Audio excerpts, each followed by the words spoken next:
국정농단 수사의 가장 큰 고비로 여겨졌던 박근혜 전 대통령 조사를 마친 검찰이 이틀째 조사 내용과 증거 검토에 주력하고 있습니다. 검찰이 박 전 대통령에 대한 구속영장 청구 등 신병 처리 방향에 고심을 거듭하는 가운데 영장 청구 결정은 다음 주에나 가능할 것으로 보입니다. 취재기자 연결해 자세한 내용 듣겠습니다. 김태민 기자. 네, 서울중앙지방검찰청입니다. 네, 현재 검찰 수사 상황 정리해 주시죠. 네, 검찰은 오늘도 조사 내용과 관련 증거들을 면밀히 검토하는 데 주력하고 있습니다. 조사에만 14시간이 걸렸고 박 전 대통령 측이 이걸 다시 검토하는 데 7시간이 걸린 만큼 그 내용이 방대하기 때문인데요. 검찰의 구속영장 청구 여부가 현재 초미의 관심사입니다. 하지만 검찰은 아직 조사 내용과 관련 증거 검토 단계고 법리 검토도 시작하지 못했다고 밝혔습니다. 이에 따라 최종 수사 결과가 나오기까지는 아직 많은 절차가 남아있는 만큼 그 결론은 사실상 다음 주에나 나올 전망입니다.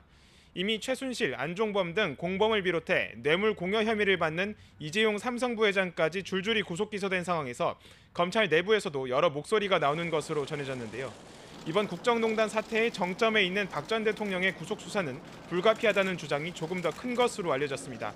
하지만 조기 대선 전국에 박 전 대통령의 구속 여부는 정치적 영향을 줄 수밖에 없어 뒤따르는 논란을 피하기는 어렵다는 신중론도 나오고 있습니다. 이에 따라 2기 특수본 수사를 사실상 지휘하고 있는 김수남 검찰총장의 고심도 깊을 것으로 관측됩니다. 앞서 김 총장은 오늘 오전 9시 대검찰청으로 출근하며 구속영장 청구 여부는 법과 원칙에 따라 판단할 문제라는 짧은 답변을 내놓기도 했습니다. 네, 대기업 등 다른 수사는 어떻게 진행되고 있습니까?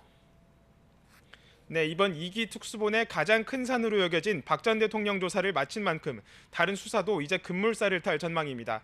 이미 검찰은 SK 최태원 회장을 비롯한 고위 임원진과 함께 롯데면세점의 장선욱 사장을 불러 조사했습니다.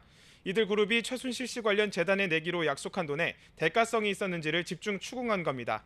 이후 검찰은 비공개로 기업 관계자들을 추가 조사했다고 밝혔는데요. 앞으로 CJ 등 다른 대기업의 고위 관계자는 물론 롯데 신동빈 회장 등의 소환도 이뤄질 전망입니다. 우병우 전 수석에 대한 수사도 계속되고 있는데요. 개인 비리와 관련한 추가 참고인이나 관계인 조사가 진행되고 있습니다. 이에 따라 검찰 1기 특수본과 특검이 줄줄이 실패한 우 전 수석의 혐의 입증에 가시적 성과가 나올지도 주목되는 부분입니다. 지금까지 서울중앙지검에서 YTN 김태민입니다.